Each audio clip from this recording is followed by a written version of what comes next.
They say don't talk race, religion, and politics. Shit. At Circle 7 Media, we talk race, religion, and politics. Affairs of Men.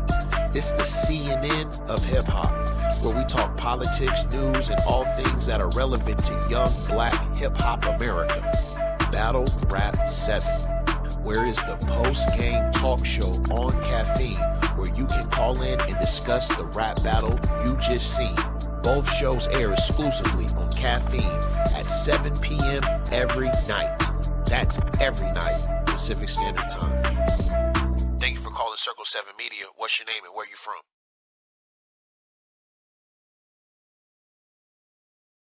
They are like, I kind of heard that Mook and Roc was gonna hit YouTube though. Like I heard like Mook pulled the mojo and like eventually it will be on YouTube. Now I don't know if that's really true, but I heard like Mook is powerful enough to where he could probably negotiate it maybe.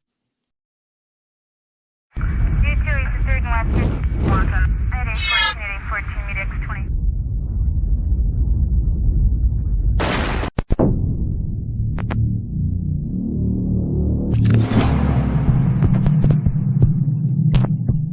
Yo, what up, man? Chris Unbias checking back in, man. Back with another blog. We got Murda Mook versus Tay Roc, man. This battle took place quite a long time ago. I don't even remember the time frame or something. Might have been close to Halloween or something like that, 2020. But it actually took place a while ago, man. It was an amazing battle, in my opinion, bro. Like, scale to 1 to 10, I got this battle as a 9, bro. I got this battle as a 9. I feel like this is actually a very, very, very good battle. I know a lot of people are probably wondering why this battle came out, why they didn't drop another battle, why this battle instead of that battle, what's the, why drop it after so long and everything like that.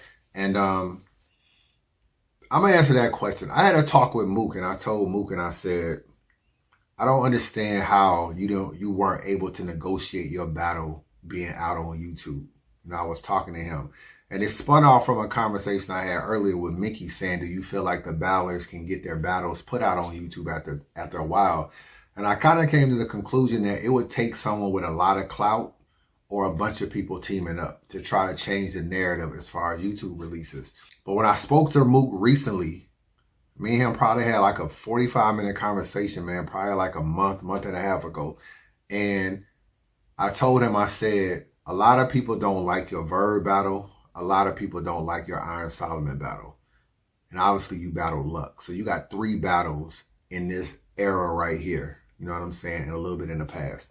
You got 3 battles like within the last 7-8 years. So I said 2 of them people don't really like and 1 of them people don't really care about. And that's the Lux rematch. You don't hear people talk about that battle a lot, even though that happened. And I said, your Tay Roc battle to me is one of the best battles, if not the best battle you've ever had. So I was like, you got to get that battle out on YouTube, bro. You got to get that battle out on YouTube. And he was like, he kind of told me that he felt like he kind of dropped the ball a little bit in getting that battle out and, different stuff. So when I see this battle drop on YouTube, it tells me one thing, that in order for him to sign off on battling Reed Dollars, his battle had to come out. This battle right here. And I feel like that was his negotiating power. And people like Mook have that kind of power. So I just wanted to say that real quick. And that's how that happens, man. So don't expect there to be YouTube releases. Niggas ain't got cachet like that. So I don't really see that happening. Mook obviously went in the first round. He goes first. I thought Mook first round was tailor-made for what I say. Like, yo, he is an incredible angler, bro. An incredible angle. So he took things like, okay, first he starts off with URL, you snake Briz. He starts off with that. Don't say you didn't. If that was your man, you should have convinced him that he should be the one spitting. You blinded your own pupil out of his vision. Basically saying he was under you in the cave. You basically stole his shine or stole his moment, took the battle instead of convincing him that he should be the one battling. Now, as we know with Briz, it ain't really easy to convince the nigga to battle because niggas done threw hella plates at him and he still ain't back in battle rap. But that's a good way to get the fans to think that. Like, oh yeah, you just snuck in there and you got the bag when you really should have been your man bag, da da da da. You wanted to get some of this Briz whipping. Think Summer Madness. Them punches gonna hit different. I like that bar a lot. The way URL set up Briz, it was sad. One of the reasons why Briz has an issue with URL is he does feel like that he was set up, so to speak. Not so much set up, but that ain't a good choice of words. He don't feel like everything was fair when it came to him. He don't feel like everything was fair. So because of that, that's one reason why he backed out of the Mook battle and why they have been at odds. So him addressing it, the way URL set Briz up, it was sad. I like that. Another cut. Nigga, where was all that? You fitted for this new era. You all cap. I know Young Ill set a bar that was similar, even though it wasn't the same. Mook probably tell you to stay retired. Your rap's gone. You should listen more, because now you're reminding us of Hat Zone, trying to snap back into a new era that you're not fitted for. I like Murda Mook's bar because it like has 3 different meanings if you dig deep. First of all, Roc is known for the big cap, so you all cap. That's a play off even who he's battling, Roc. You fitted for this new era. Basically, what is URL doing right now? Taking new era versus old era, and old era versus new era. So it's like him dissing the new era in a way. You fitted for this new era, you all cap. Basically saying all y'all niggas represent new era. Real Sick, Kid Chaos, Geechee Gotti, Rum Nitty, Jada Nightwing, all new era. You fitted for this new era, nigga, you all cap. So it's also a diss to the new era niggas.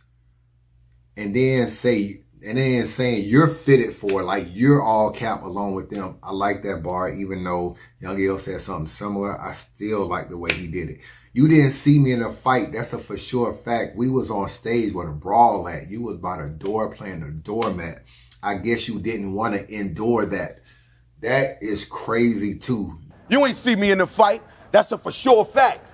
Cause we on stage with brawl at. You was about to exit playing the floor mat. Guess you ain't want to endure that. Then the feds asked, well, Mook, ain't you in breach? Cause they say it's no contact in the contract. Well, how's that? When all I did was I'm advised that I just crossed T and dotted the I black. I'm a man of little words, Roc. Redefine that. John Hancock signature right that'll clarify with a line at. He was saying, nigga, you holding up the door. You ain't trying to scrap. You holding up the door.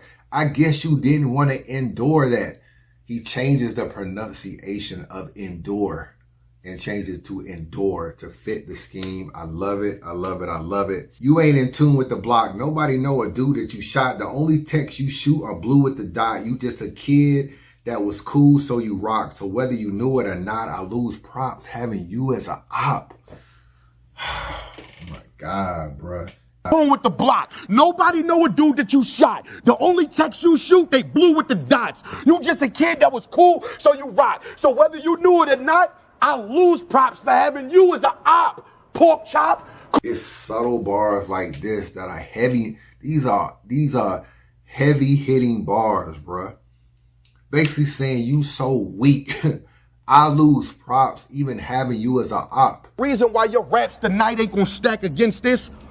Cause they packed with a lot of hypothetically clapping niggas and mad opinions. My shit is shit people actually witness. That's the difference. Heard it first. This the GOAT giving out that curry work. You about to get 30, probably Jersey with the wave in the rafters. Be worried, surf, you a body boy. And I know what you're making for you to whip a verse. You getting burnt. How you don't care being the one always getting your chicken jerked? This was, to me, a classic round of let me attack you directly. Let me address all the BS. I'm gonna address the fact that you're not making the money on verses in music. You're not making the most money on smack, but you call yourself the face of battle rap. Well, people say you the face of battle rap.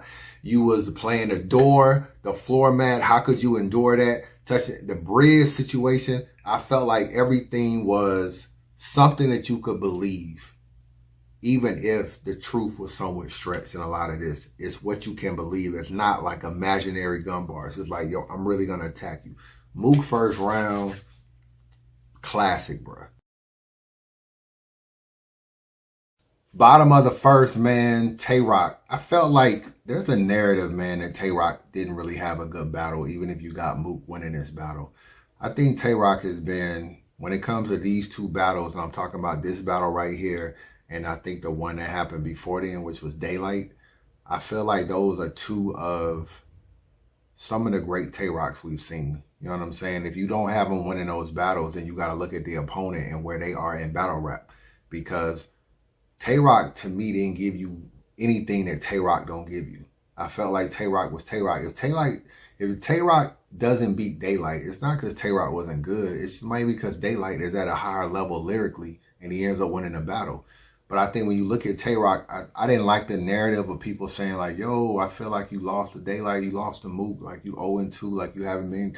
Like, bro, he was having amazing battles versus amazing competition. I felt like Tay Roc came out swinging. I liked him addressing the whole, you know, what happens if you come to the, what did he say? Imagine someone showing up to where you used to do construction at. You see this 100-story skyscraper. I used to put cement under that. Clown, I know you ain't been around. It's marble on every floor and elevators in this building now. If URL was really your house or something, the nigga screaming that's light is the reason the power running.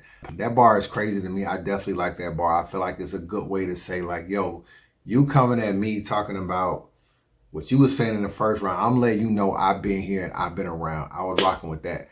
The more hypocritical than a dying hippopotamus, terrible. It was unable to bear, unbearable. That was kind of, but to me, Roc stuck on this subject a lot. In the face-off, he was like, oh, you know, why do you think Mook could be able to beat me? Like, this is the same guy that said you're a dying hippopotamus.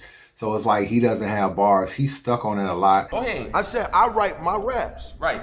So if I write the shit that I come up with, why would I be shocked about the shit you come up with? You don't rap how good as I rap. I don't feel like you gonna say shit amazing to me. My nigga, you say you are more hypocritical than a dying hippopotamus. Yeah, that was a funny. That shit was terrible. Terrible. Yep. So don't tell me what you about to say that's hot. A part of me felt like Roc kind of underestimated Mook in this battle. Like he didn't really realize just how good Mook is when he's focused. If you go back to all his interviews, he would always say, yo, Mook ain't fuck with me. Like this the dude that said dying hippopotamus. And it's like you took his worst bar and made it like that's who Mook is. And Mook is like a lot better than that. And I felt like every interview you was reminding niggas that, yo, he don't be saying nothing. And maybe sometimes you hear that enough, we can even convince our own self of stuff. You start to believe like, yo, Mook ain't got no bars. He don't got this one. Mook really can break dudes down. So the unbearable bar wasn't really that crazy. Me not helping Bridge had me stressing. I was dead wrong for not helping Bridge. No exception. I learned my lesson. You talking about me holding the doors. Question. The door I was holding was backstage. Why you didn't come in that direction? I like that, but he kind of validated what Mook said in the first round. Like, yo, the way you snake Bridge, the way you did this. For him verifying it and say, yo, me not helping Bridge had me stressing. It was cool to admit that or even put that on camera in case Bridge watched the battle. You kind of let him know, like, yo, not only would I say it publicly, I probably told you privately, but I'm going to say it publicly in the battle. But you kind of played into the angle that Mook had. And I felt like that was a big bar. I like the way he flipped it because it was kind of like an on-the-spot freestyle. What did he say? I learned my lesson. You talking about me holding doors. Mook had just talked about that. Question, the door I was holding was backstage. Why you didn't come in that direction? Is that a mid-round freestyle? I mean, is that a mid-round freestyle from Tay Roc? Because Mook had just talked about him holding the doors. You was playing the floor mat. You didn't want to endure that. He just basically mid-rounds freestyles this or applies it to where it sounds like a freestyle. I learned my lesson. You talking about me holding the doors? Question, the door I was holding was backstage. Why you didn't come in that direction? That is kind of crazy, bro. Let's see if you can get this riddle.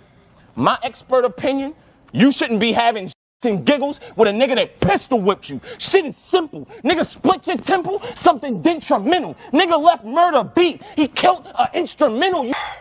That's fire. That's a fire bar, man. Nigga left Murda beat. He killed an instrumental. I'll push the blade till the blade stop, twist it, and if I can't get it out because the blade locked in his tank top, I'll drag Hawks across Mookie's chest. Blade lock. That was a fire bar. You know, I live ATL, man. Mookie Blaylock played for the Hawks, man. I felt like it was a dope line. Round one, I gave Murda Mook. Mook's round is flawless. I felt he attacked exactly what it is. Personal, came very direct. Nothing could be said. Murda Mook wins round 1. Murda Mook round 2. Obviously, this round would have been hard to match the first round. So I don't have his second round being as good as his first. I do still feel like Mook gave you a very, very dope second round, man. All this choreographing about this dying happened. It took every bone in my body to stop dying laughing. That is simple and effective. It's a way to just strip away everything you said. Like, yo, it's all fake. Roc, where everybody in the cave went, they realized they didn't have to stick to Roc to get lit. This was another angle that he took, talking about how people left the cave. I thought the bars around it were dope. You know what I'm saying? So I was definitely rocking with that. But this line right here, I feel like could be slightly overlooked. You sow your royal oats. That's what I brought you to the city for. So Jay Black, when King Jaffe around Roc, I ain't with none of that semi-talk. This was a Halloween battle, and Jay Black had dressed up as King Jaffe. So him just saying, so Jay Black, when King Jaffe around Roc, I don't want to hear none of that semi-talk. That was fire, bro. Like, if you knew what Jay Black had on and applied it to the line, it was fire. The hammer clap to the handle burn like candle wax, tray on your hat. You didn't even have a chance to rap. We know Chance the Rapper always got the 3 on his hat. The hammer clap to the handle burn like candle wax, tray on your hat. You didn't even have a chance to rap. Dead rapping, better promotion. See how his fans react. I told Smack I need chicken. He sent the family pack. I'm rocking with that, bro. You know what I'm saying? That whole little setup. I already told you the chance and the 3. I told Smack I need chicken. The nigga sent me the family pack. I like, that's just another way of saying, like, yo, you get paid this and I get paid this. I'm rocking with that. Roc, you gonna respect me, boy. These foul lines is because I'm trying to make an extra point. That was just a simple free throw bar. Roc, you gonna respect me, boy. These foul lines that I'm giving you is because I'm trying to make an extra point. The stuff I'm telling you, foul lines, free throw, trying to make an extra point, simple, but yet still effective, man. I heard the bat got a wife. Well, tell that chick, watch your mouth before I gag it shut, grab her up, let her know she don't be around smack enough.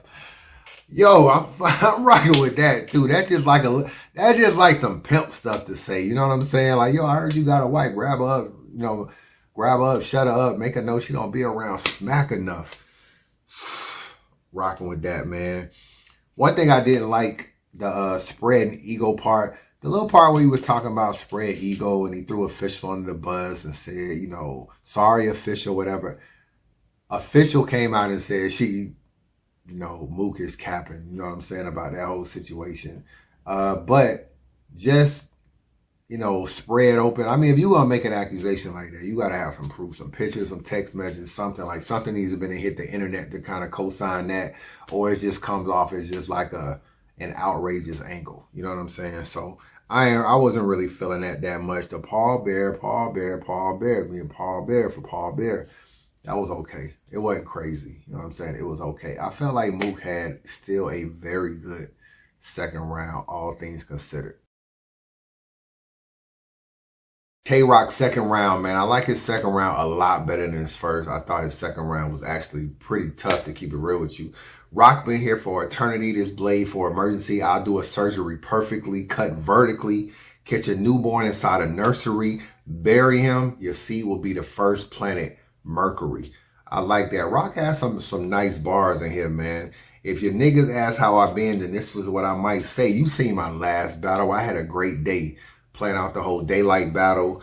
He talked a lot about Cave and Av and Cave. I'm grateful. I ain't mad when I'm paid. I've been ignoring all the questions that they have for the Cave since they no longer see Av. It's what's Cave without Av? What's Av without Cave? I'm about to have an outrage. This is actually my stage. All the classics I made, all the passion I gave. Even though niggas jump ship, I could run shit without one nigga on my team on some Donald Trump shit.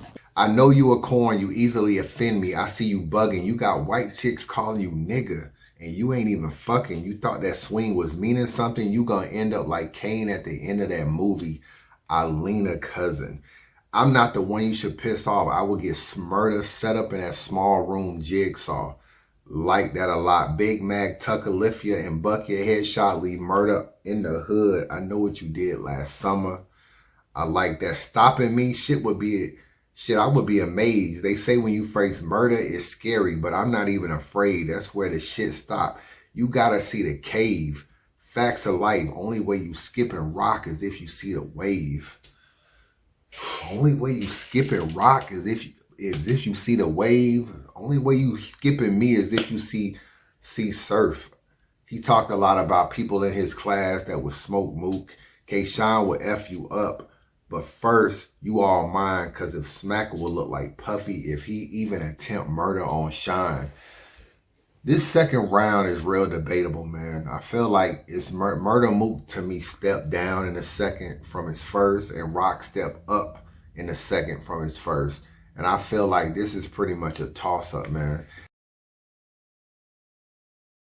Round 3, man, I thought Mook's third round was phenomenal, bro. I really did. I thought it was some of the best writing that I've actually seen in a battle, you know, in terms of just being direct, man. The fact that a nigga with just their bare hands could take your chain, or the fact that a nigga with just their bare hands could break your chain. How I could just walk in the middle of the mall and make your chain, and then you come back to URL with a faker chain. And then you return to URL with a faker chain. You couldn't be a bigger ass payer for something that fake back. Bro, that part is crazy. You out here sack chasing, can't get a quarterback, talking about URL made me. Nigga, I make more than Smack. Obviously, he don't make more than Smack, but that was a slick ass line though. I can't even front. That's a slick. He kind of little boyed him a lot in a lot of ways in the third round. At least tried to. I get a bag, you get a purse. It's just simple stuff like that Mook was saying. When you couldn't swim or fend for yourself, Dot Mob adopted you. I got battles locked for you. When the cave was dark and empty, I went to bat a lot for you. When you couldn't swim or fend, orphan basically mean like I adopted you, orphan. That double play on orphan is also crazy in this battle. Nigga, I got paid for 3 battles. You ain't heard 1 round yet. I'm getting money to rehearse now. That's what you call a sound check. Do you hear me now? Do you hear? Then obviously the gentrified bars was fire as far as like, you know, how caffeine is taking over and the white people and all this kind of stuff, and the guns can't be loud no more. They got a golf clap. That whole setup was crazy. Roc, they got your senses fried. They convincing you that winning is the prize. I like this a lot because basically, like I told you, I've been talking to Mook, you know, probably, a month and a half ago. Me and him had a long conversation. And one thing about Mook is very cognizant of, I work with URL, not for URL.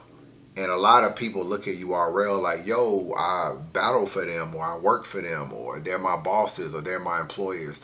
Mook always look at it as it's a partnership. Like, you need me just like I need you. And that's why he can look at situations and say like, yo, they got you thinking that winning is the prize, but really they, you know, like you don't really understand the bigger picture about how they making money on top of money, and they giving you pennies, and you know the stuff that they're doing. You're just a pawn on a chessboard. You ain't really making no decisions or moves around here, but you act like you are the king of URL or whatever. The way he kind of played that, damn near flawless third round. The only thing the training stuff didn't really hit for me that much. You know, I ain't gonna front. If Mook had came out with some audio or something, it would have been so crazy and damaging. It probably would have hit for me like super hard. But the fact that I don't know if Goods ever admitted to even seeing any audio, he probably didn't. And obviously no audio came out. And it just became one of them things where it was just another rumor. But at least, unlike the official rumor in round 2 where he was just like, yo, you had your ass or booty hole open, ass official, that at least the tranny stuff had been sticking with Roc for a minute. So I feel like even if it's a fake angle, I'm not mad at it. He went that route because a lot of people have went that route with Roc. But until this day, Roc held his own, man. And ain't nobody ever really called Roc to the carpet on any of this. Tay Roc third round, I don't want to hear nothing about my chain getting robbed from a dot mob nigga. We all know Rex got his chain taken and everything. So he basically saying like, yo, y'all niggas ain't niggas like you and niggas that hang with you ain't the ones to talk about my chain getting robbed. I kind of like the way he came with that. He basically blamed Rex, said it was bad luck for hanging with Rex. Y'all kicked Sean out after he joined NWX. I started Cave and y'all didn't say nothing to me. I also like that too, because he was basically just trying to say like, yo, when Sean joined Rex, y'all basically hated on him and was jealous of him, but y'all didn't say nothing to me. And then later on, he flipped it as if to say, when I created Cave Gang, I took the blueprint from y'all and I treated my people better and pushed them, whereas y'all were jealous that niggas was getting ahead. Taking this loss ain't gonna sit well. Hockey stick. Harlem nigga, same difference. Big L. I had you getting balloons and cards that say get well, cause murder ended up in an ER. Your name is misspelled. Big shells. That was cool. What he had, Bang, that's for Briz. Blood left on the floor soaking. When I die, when you die, I'm gonna buy your house when it go into foreclosure. I like that. Then he kind of continued on. I'm gonna say everything I want while the floor is open. They're gonna be carrying your casket out of the church and I'm gonna be the one holding the doors open. Gonna make me commit an actual murder just to make sure he die. I wrote every verse in capital murder, grabbing a burner, run up stupid, and I'ma rock him. Beat murder with this judge better than Johnny Cochran. Bang! That's for Briz. Blood left the floor soaking. When you die, I'm gonna buy your house when it go on foreclosing. I'm gonna say everything I want while the floor's open. They gonna be carrying your casket out the church. I'm gonna be the one holding the door open. And when you die, I'm gonna buy your house when it goes into foreclosure. That's already crazy. I'm gonna kill you and buy your crib. I mean, that's crazy. Everything, I'm gonna say everything I want when the floor is open. They're gonna be carrying your casket out of the church and I'm gonna be the one holding the doors open. I like that so much, man. Roc had a crazy, phenomenal battle, in my personal opinion. You gotta understand, man, when I look at Roc, I don't ever look at him as no guy that can just give me 3 phenomenal rounds. I don't look at him like that because he's kind of gun bar, which means he don't give you enough to where I feel like he can just have like a battle that I say, wow, this is just so amazing. So when I see him battle a Daylight or a Mook, I feel like this is the best we gonna see Roc. You know what I'm saying? In a situation like this. This Roc beats 90% of URL. This Roc right here. It's just he ran into a super lyrical Daylight and a super angler in Mook. So I got Mook winning the 3rd round, man. I got this battle. I feel like Mook kind of clearly wins round 1 and clearly wins round 3.